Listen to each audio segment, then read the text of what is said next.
All right. Hello, everyone. In an attempt to give you a chance to review the material we went over in the Human Systems course, I'm going to make these review lectures. Hopefully, they will be able to assist you in your review for the exam that is due next week. So I'm going to start this with a lecture we had what seems like a long time ago with a blood chapter. And so in this chapter we learned about the components of the blood, the function of each of those components, the function of the blood in general, and the hemostatic mechanisms, or the mechanisms that are intended to stop bleeding. And so we're going to remind ourselves with those functions in this very quick review that I'm preparing for you. All right.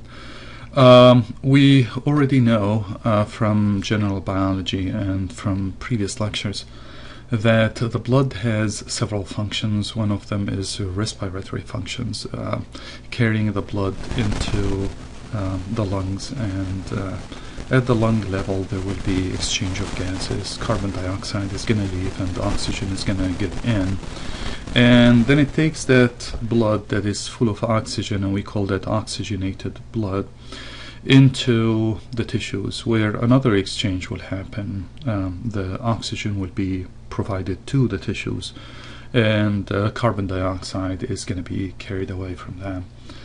Well, in addition to that, the blood is very important for the regulation of your temperature, your pH, your water balance. The blood is going to be carried to the kidneys, for example, where regulation of your total body fluids and the concentration of water in your system will be regulated by your system, by the kidney and the hypothalamus.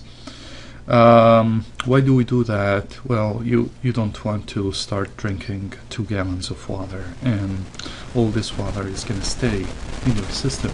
Your blood will be very diluted, and that will lead into significant problems, of course.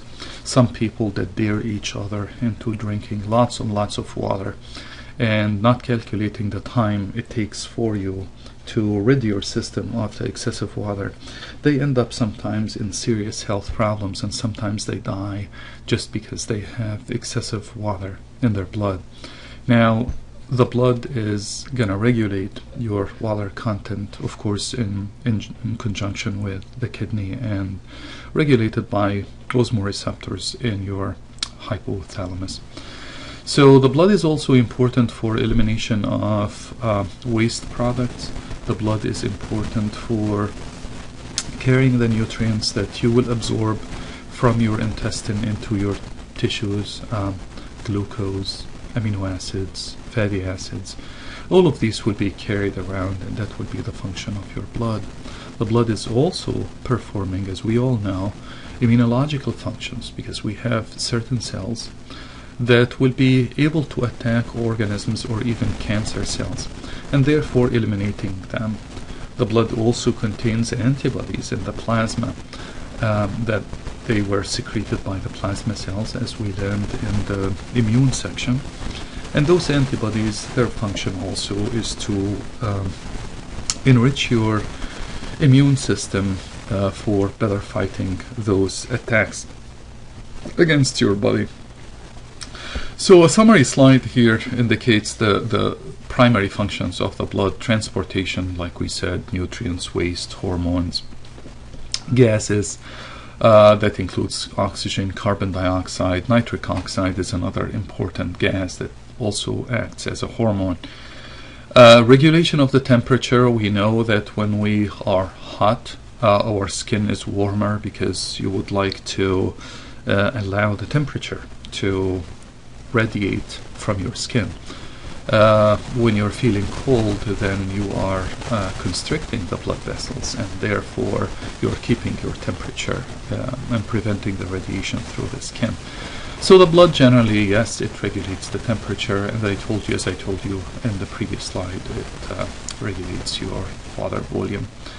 And the pH, the blood contains system to make sure that your pH does not fluctuate from acidic to basic and backwards.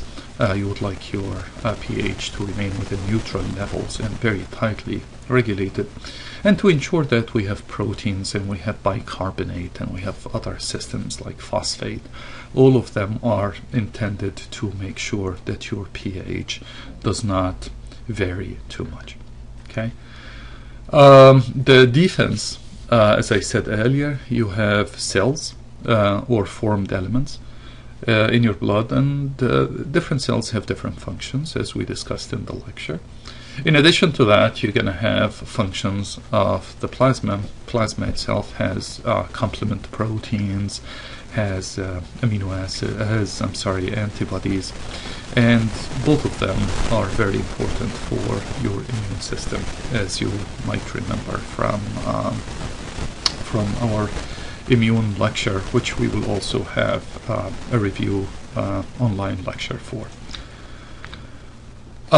If we are to look deeply into the contents of the blood, we will realize that most of the blood is liquid, and that is the plasma. As you remember, I told you in the lecture that if you allow the blood to coagulate, and you will realize that the blood separates into a clot and a liquid. That liquid, then we will call it serum. So really the difference between serum and the plasma is that in the plasma we are separating the cells without allowing the blood to coagulate. That's pretty much what the difference is. Whereas serum, the blood coagulated, and therefore the cells were separated from the blood. Okay? Now the plasma is approximately 55%, and it contains lots of water, electrolytes like mainly sodium, and other electrolytes, has some potassium, has some phosphate, bicarbonate, chloride. All of these electrolytes you will find in your blood. Calcium.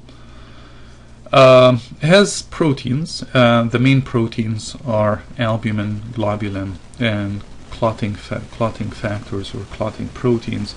In addition to that, we have tons of other proteins. If you run all the proteins of your plasma on a mass spectrometer, you will realize that you have thousands and thousands of proteins in your plasma. Now, of course, you have hormones that are being carried away from your endocrine glands into the corresponding tissues and into the corresponding targets. We have gases like carbon dioxide and oxygen and nitric oxide. We have nutrients and wastes carried back and forth in your blood. All of those will be the functions of your plasma, in addition to other functions, of course, of the contents. Now, the formed elements, we have, why do we call them formed elements? Because for some we tend to call them cells. For example, the platelets, we can't really call them cells because they're fragments of cells. They have the cell membrane and a little bit of your plasma, and that's pretty much it. And maybe they have also some ribosomes and some mitochondria. But something like the red blood cells, they also don't have nucleus, they don't have any organelles, so it's hard for us to call them cells. As I told you in the lecture, the original naming for the red blood cells was red blood corpuscle, because it's not really a cell, but we seem to forget that, and we continue to call them red blood cells anyways. So we have red blood cells, we have white blood cells, and we have platelets. Let's talk a little bit about the plasma globulins that we have. As I told you, the plasma has lots of proteins. Big number of those proteins, big percentage of those proteins are plasma globulins. Now, the plasma globulins would be clotting factors, are plasma globulins. And hormone carriers, they're also plasma globulins, and antibodies, and these are gamma globulins. And we will remind each other of that last category when we are discussing together the antibodies in your immune system. So, If I take a blood tube, and many of us have went to the doctor's office and you drew some blood, and if it's in a purple top like the one you see here, and you spin it down in the centrifuge, which you probably have seen around in campus, then the force of the centrifugation will be able to separate the blood cells from the plasma content. And as you can see here in this picture, the main content of the blood is really red blood cells. And you have tiny little element, which is the white blood cells and the platelets, making approximately 1% or less, versus the 55% we have of the plasma. Now, this ratio here is very important, which is the red blood cell content towards the rest of the whole blood. And this 44% will represent something very, very important to remember. It's called hematocrit value. Hematocrit value. And the hematocrit value is important for people who have anemia, or people who had bleeding disorder, or they were in a crash and they lost a lot of blood cells, because you will immediately see that their hematocrit value is low. So that's why we focus a lot on the hematocrit value and encourage you to remember that term. Now, the main content, as I said, of the four elements are the red blood cells. The red blood cells alone are about 44% of your blood. Now, the function of them will be transporting oxygen and transporting carbon dioxide. The carbon dioxide they're transporting is not the main way the carbon dioxide is really being transported. Carbon dioxide, when we get to the gases and when we get to the respiratory system, you realized that in the lecture, and hopefully in the review lecture here, that the carbon dioxide is mainly carried as bicarbonate ion. You remember that? So the oxygen, on the other hand, is really mainly carried by the red blood cells, as it combines itself with something we call hemoglobin, that is present only in the blood cells. And the heme group inside the hemoglobin has high affinity to oxygen, and when it binds to oxygen, then it turns our blood into bright red color, because the heme group is essentially a dye, and any change of the shape of this dye will reflect itself as a change in the color. So if the dye has the oxygen, it becomes bright red. If the dye does not have oxygen, it becomes dull dark color, still red or purplish color. Now, we called it deoxyhemoglobin. It means hemoglobin without oxygen. Okay, so the hematocrit value is very, very important. But sometimes we also would like to assess the hemoglobin content of your blood, because the heme group and the hemoglobin is really dependent on your iron content. And if you have a problem with iron, you're not eating enough iron, or you have a problem in absorbing the iron from your intestine, you will have something we call iron deficiency anemia. And with iron deficiency anemia, you're not making enough hemoglobin. So any of you or your parents or your friend who went to the doctor and have a look at your blood work results, you will realize that it's the number of the cells, but also the hematocrit value. And you will see at some point, especially if you're suspecting anemia in the person, you will look at something called total hemoglobin content. Now, where are they coming from, the red blood cells? They're coming from stem cells inside your bone marrow, and those cells will differentiate, will develop, and will give you erythroblasts, and the erythroblasts will differentiate into reticulocytes. These look like red blood cells, but they still have some organelles in them, and then when the cells lose the organelles, then they become called erythrocyte. And that's an important word here to remember. And the difference between the erythrocyte and the erythroblast is the fact that the erythrocyte is the mature form of the red blood cells, whereas the erythroblast is the one that hasn't matured yet. Now, it's made where? In the stem cells. Where are the stem cells? In the red bone marrow. And then it stays in the blood for about 120 days. Until it's becoming really, really old, and it's gonna start to get phagocytosed by the macrophages that are present in the spleen. Why do they get macrophages? Eating them and recognizing them, because after 120 days these red blood cells will look different and their cell membrane is going to look different. Because remember, the red blood cells don't have any organelles to fix any problem. So when there is a problem and when proteins age, then you can't fix that and the cells will start to deteriorate. And when the cells start to deteriorate and the change in the characteristics in the covering or the cell membrane of the red blood cells, then the macrophages will realize that they're not good, and the macrophages will eliminate that and then recycle your hemoglobin for future making of the red blood cells. Now,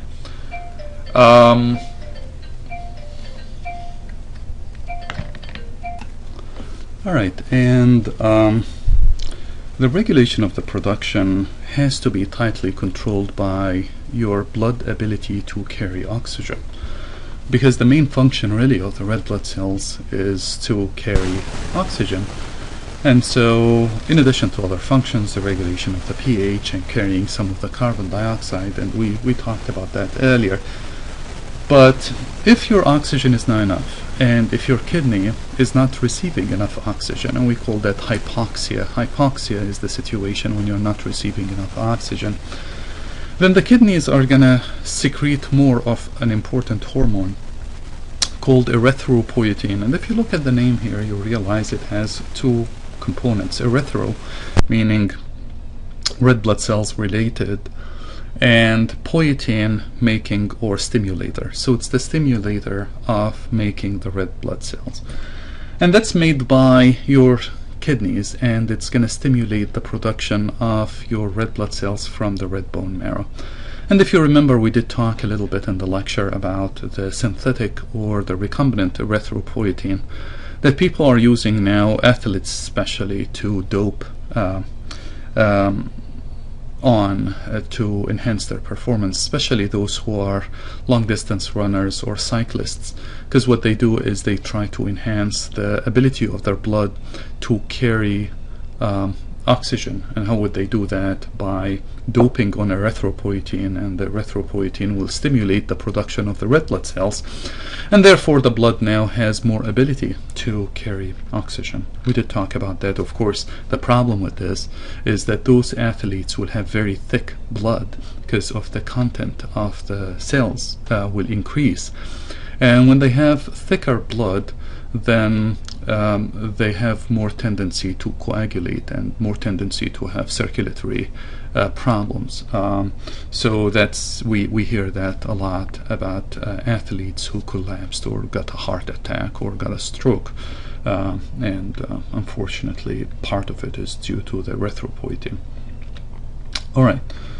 So if you look at the structure of the red blood cells, you will realize it was very well adapted. It's made to become very well adapted to carrying oxygen. First of all, it is does not have mitochondria, so it does not utilize oxygen. It doesn't understand oxygen. It just carries it. So it's never going to use the oxygen it's carrying.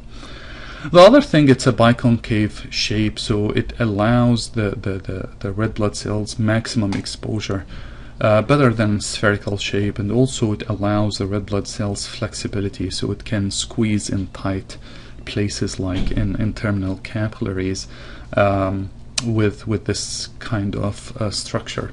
We agreed also that the red blood cells don't really have nuclei, they don't have any organelles, just a cell membrane, and inside there's water and proteins and big content of hemoglobin, which gives it the red color, of course. Here is the structure of the hemoglobin. It has 4 chains of globin and a polypeptide chain, and you have the heme groups, and you will realize here that you have 4 heme groups, and these are the ones that bind to your oxygen. Carbon dioxide, on the other hand, it actually binds to the globin part, to the polypeptide part, not to the heme group itself. Okay, so the functions of the hemoglobin are to carry oxygen, and how do they do that? the heme group, will bind to oxygen and makes oxyhemoglobin, which is bright red, or gives up to oxygen, and then we call that deoxyhemoglobin. And like I said earlier, the color of the blood in this kind will be a dark or purplish color. Now, also the ability of the red blood cells and the hemoglobin to bind, for example, hydrogen ions, that allows your hemoglobin to regulate your pH. And the red blood cells contain an important enzyme called carbonic anhydrase, and that carbonic anhydrase is capable of binding carbon dioxide and water and produce to you bicarbonate ion and hydrogen ion. Now the hydrogen ion can be carried by the hemoglobin, whereas the bicarbonate can go to the blood. And what the bicarbonate does in the blood, it seeks additional hydrogen, and when it finds a hydrogen, it will neutralize that hydrogen for you. So all of these mechanisms are intended for the regulation of your pH, which is another function of your hemoglobin. Well, here is the erythropoiesis. Erythro, red blood cells. Poiesis is the making, and we agreed that we have stem cells. Those stem cells will give you erythroblasts. And the erythroblasts are really under the regulation of your erythropoietin, will give you what we call the erythrocytes. This is not the only cells that come from cell type that comes from the stem cells. We also have myeloblasts, and we have lymphoblasts and monoblasts. These guys will be able to give you different types of cells. Will give you the neutrophils, eosinophils, basophils, monocytes, and lymphocytes. We're going to talk about these in the next few slides. And we have a very large cell inside the red bone marrow. This one does not leave the red bone marrow. It's called megakaryocytes. Mega is big.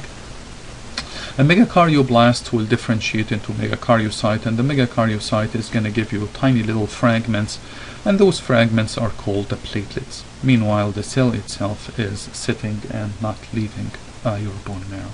So we're going to talk about these components one at a time. But first, let's look at the regulation of the red blood cell production. As I told you, if you have reduced the ability of the red blood cells to carry oxygen, then that sets a signal to the kidney saying that, hey, we don't have enough oxygen, and the kidney will secrete this erythropoietin. And the erythropoietin is going to go to the bone marrow, the red bone marrow, and therefore stimulating the more production of the red blood cells. We did talk about that earlier. As I said also earlier, the red blood cells, when they get older, as you remember, it was 120 days they live, they will be phagocytosed in the spleen. The hemoglobin has to be recycled. It's very dangerous to have the hemoglobin roaming around in the blood without being inside the red blood cells. And sometimes the metabolic byproduct of the hemoglobin and the heme group can, after you remove the iron from it, it can give you the yellow color and what we call the bilirubin. And that gives the plasma the yellow tinge you see when you spin the blood. If you remember the picture, when we spun the blood, we had a little bit of a yellow tinge in the plasma. But when this exceeds, when you have too much of the yellow tinge, then you can see that the skin is turning yellow and the sclera is turning yellow, and we call that jaundice when you have way too much bilirubin in your blood. Now, we shift attention from the red blood cells to the white blood cells. And the white blood cells, we will have different types of the white blood cells, as you will see in a little bit. Now, the function of the white blood cells essentially will be protection against infection using various means, and we're going to talk about the various means in a little bit. Also, regulation of the inflammatory reaction, and we really are talking about the macrophage mainly and your lymphocytes when it comes to that. And the basophils. The basophils also are capable of regulating your inflammatory reactions. So, two types of cells. Anything that has fills in it will be granular. We did talk about that. So neutrophils, eosinophils, and basophils. The three have granules in them. So it's easy for you to remember which one has granules and which one doesn't. So the granulocytes are neutrophils, eosinophils and basophils, the agranulocytes or agranular cells, or the cells without granules. Those will be the lymphocytes and the monocytes. So let's look at each of those types independently. The neutrophils, it's also known for immunologists and people working in that field as the bacteria slayers, because they really like to chew bacteria and they chase. They're not the first responders. The first responders really are your macrophages, but they will come later, and they are the highest number of the white blood cells. So if you get asked a question in the test, which ones are the highest or the most predominant white blood cells in your blood, you should know that the answer is neutrophils. Now 60% of your white blood cells are neutrophils, and like I said, they work by eating up the organisms like bacteria, for example.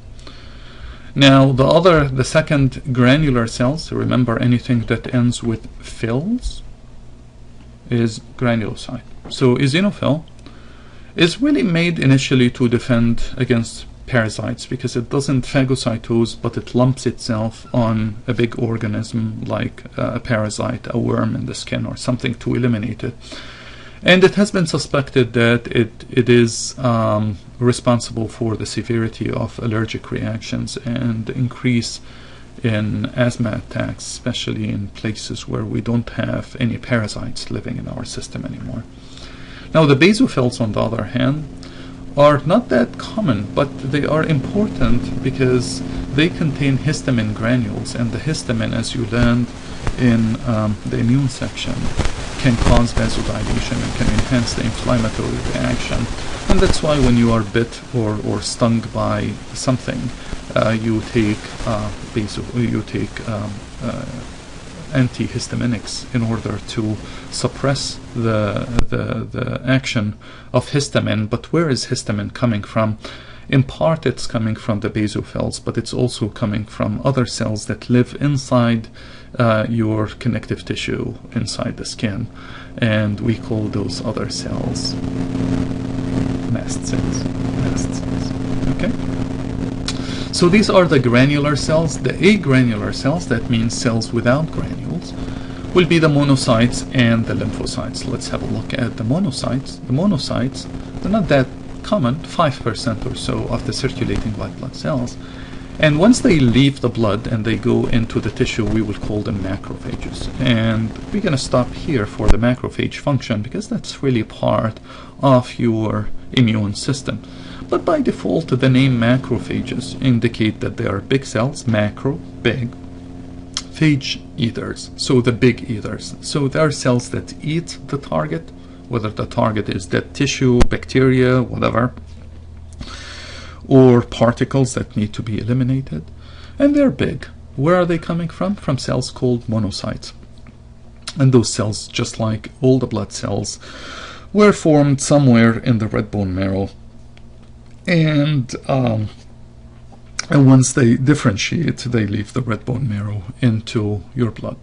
Now the lymphocytes are not that rare. They are actually pretty common. 30% of your white blood cells. Remember, 60% of your white blood cells were neutrophils.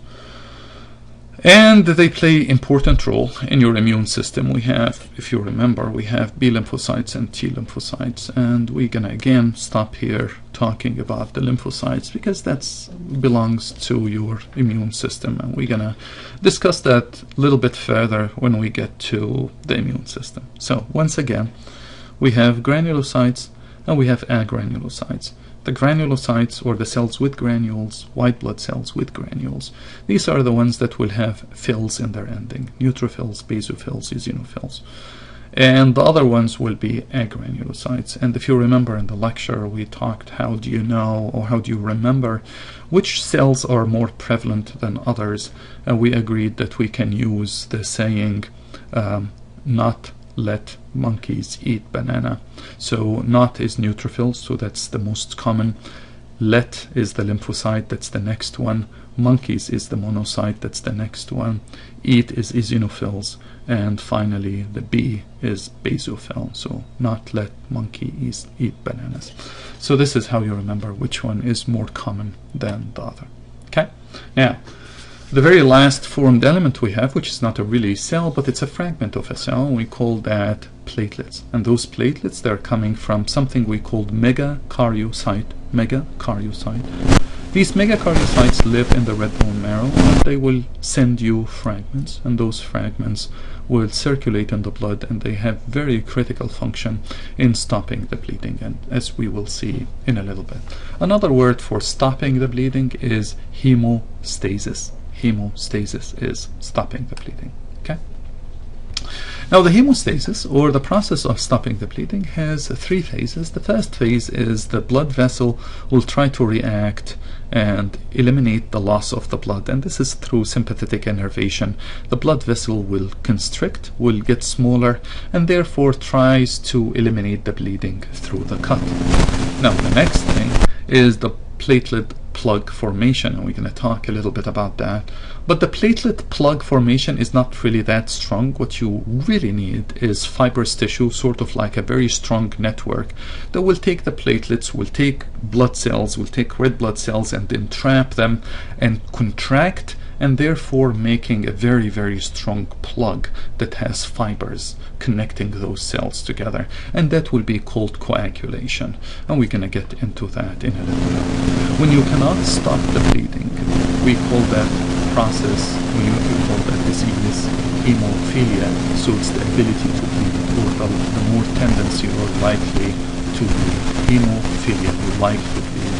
And so we're going to talk about especially the platelet formation and coagulation in the next slide. So the platelet aggregation, the platelets have factors on their surface. Without going into details, you don't have to remember that, but there is something called von Willebrand, and that von Willebrand will be activated in response to the platelets finding out collagen. Now, these platelets are not supposed to see collagen. If you remember, the blood cells are completely sealed by the endothelium and allowing only tiny little pores, and these little pores will allow just water and some nutrients to pass back and forth. But the red blood cells should not see any collagen or proteins that are present only in the connective tissue. So you have to break the endothelium that is lining the blood vessels in order for you to see the collagen. Once they see the collagen, they become activated, and they will invite each other to climb over that site, and that will lead into the platelet aggregation. Now, they use mechanisms, for example, adenosine diphosphate, that they secrete to each other in order for more and more and more platelets to aggregate to that site in an attempt to plug the blood. Now, the healthy blood vessels will tell the platelets to shoo away. So to make sure that your coagulation or the platelet aggregation does not start on its own, you don't want that. You want your blood to remain fluidy. So as long as the blood vessel is intact and there is no collagen being exposed, then now, once the blood vessel is damaged, then the platelets can aggregate because they sense the presence of the collagen, and they will start aggregating there.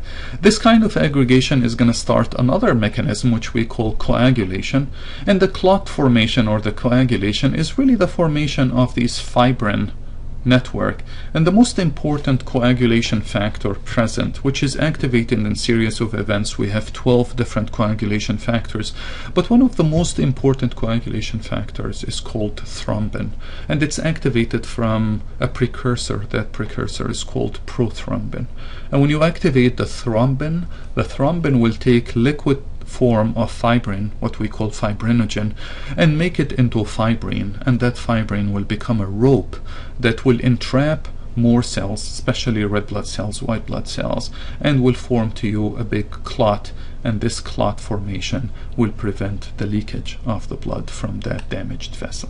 Now, here is the blood clot formation I told you, and we have about 12 steps. Did I mention 20? If I did, I'm sorry, it's only 12. 12 12 steps. Sometimes it's shorter if there is extensive damage of the tissue, because the tissue damage will release tissue coagulation factor. But without it, you have several steps, and it starts with the activation of the platelets if there is no damage in the tissue, and then ends up with the activation of the thrombin, and the thrombin will make the fibrinogen into fibrin, and that fibrin will make the network, this kind of net that will entrap the cells and form the blood clot, as I told you. At the same time, you have to activate another mechanism. You remember we talked about the physiology of the human system, with any system, that you have to always have the yin and the yang. You activate the blood clot, but at the same time you activate a mechanism that will eventually dissolve that blood clot, because you don't want the blood clot to stay forever. So you start to activate something else called plasmin from plasminogen.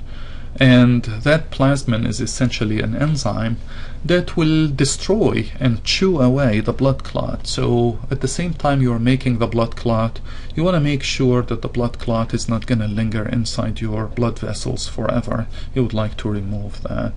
And of course, when the blood clot is outside your system, like the scab you have when you injure your foot or whatever, and that scab already is sort of dead, and it's not going to have any exposure to the plasmin, so obviously the plasmin in this stage is not going to do anything to a blood clot that's formed outside your system. We're talking here about blood clots that are formed inside your blood vessels, and you wouldn't like it to become bigger, because the minute it becomes bigger, then it can cause deep venous thrombosis and can cause embolism and stroke and can cause lots of problems. So you would like to have this chewing mechanism by an enzyme called plasmin active at the same time, therefore preventing the long-term consequences of having the blood clot. The next thing we want to talk about is the blood types, and we did talk about it in the lecture, and we agreed that there are many ways to determine the blood types, but the most common of them is called the ABO system. And these ABO or AB proteins, these are not proteins but glycoproteins, different kind of sugars that you have on the surface of your red blood cells. Now, if you're born with type A glycoprotein, then your system does not recognize type A as an antigen. It let go. It doesn't make antibodies against something you're born with. If you have B, it doesn't make antibodies against something you're born with again. If you have A and B, then you don't make neither towards A or towards B. But if you have O, then that means you have never had A or B, and therefore your system builds immune defense mechanism against the stuff that you don't have, and meaning that if you are an O, then you will have both antibodies, anti-A and anti-B, I'm sorry.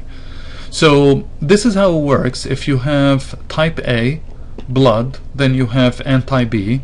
If you have type B blood, you will have anti-A because you weren't born with it. If you have both type A and type B, then you don't have anti-A or anti-B. If you don't have neither A or B, then you have both anti-A and anti-B. Whatever you don't have, you have antibodies against. Get that? Okay.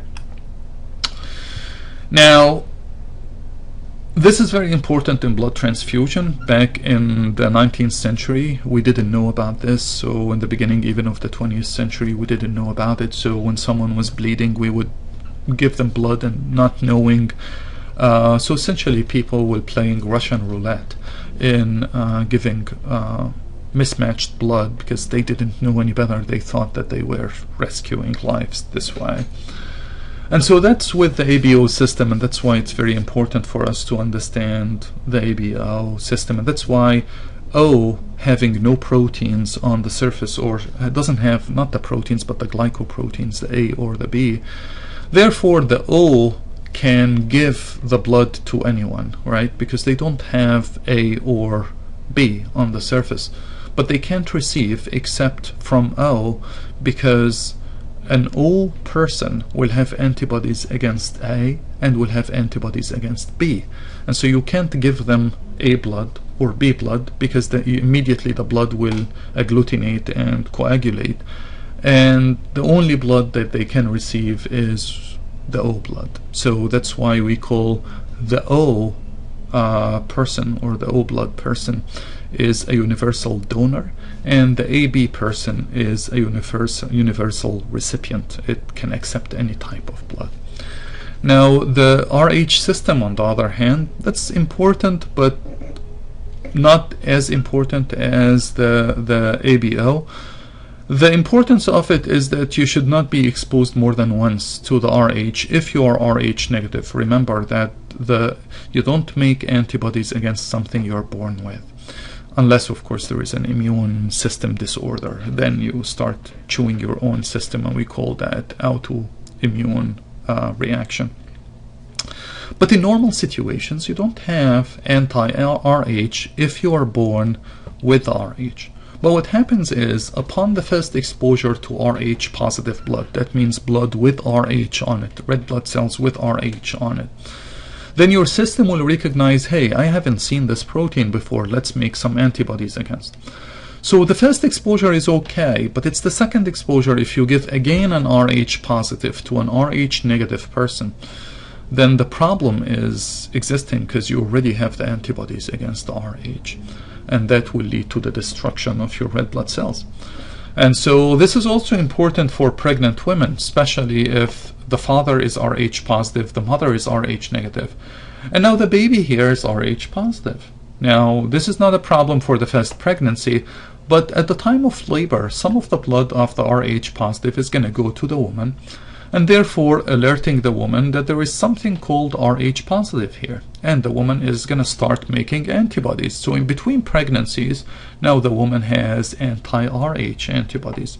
And with the second pregnancy, while the woman is feeding the new pregnancy here, the new infant, then she's also giving them antibodies against the Rh, but the antibodies will destroy the blood of the baby. So that's why genetic counseling and blood tests are very important, especially for Rh negative women, to make sure that we don't run into this problem where essentially the baby will be born dead or dying. So and luckily there are many ways that a woman can avoid this kind of reactions. The very last thing of this lecture is talking about some disorders, for example, anemia. It's the inability to carry enough oxygen. And that can be lack of iron, lack of cells. The fact that you lost a lot of blood, or the fact that your blood cells are breaking very quickly, they're aging very quickly. And all of that will reduce your ability to carry oxygen. There is also the importance of vitamin B12 in the synthesis of the red blood cells. And if you don't have enough vitamin B12, you can run into something called pernicious anemia. Other diseases that can affect the blood, leukemia is essentially cancer of the white blood cells, and generally the myelocytes or the lymphocytes. So you have myeloblastic leukemia and lymphoblastic leukemia. We have multiple myeloma, which is a tumor of the plasma cells, and these are generally in the lymph nodes, but it can also invade tissues. And the mononucleosis, which some people are thinking it's affected by a virus called Epstein-Barr virus of the lymphocytes, and that causes tumors of the lymphocytes.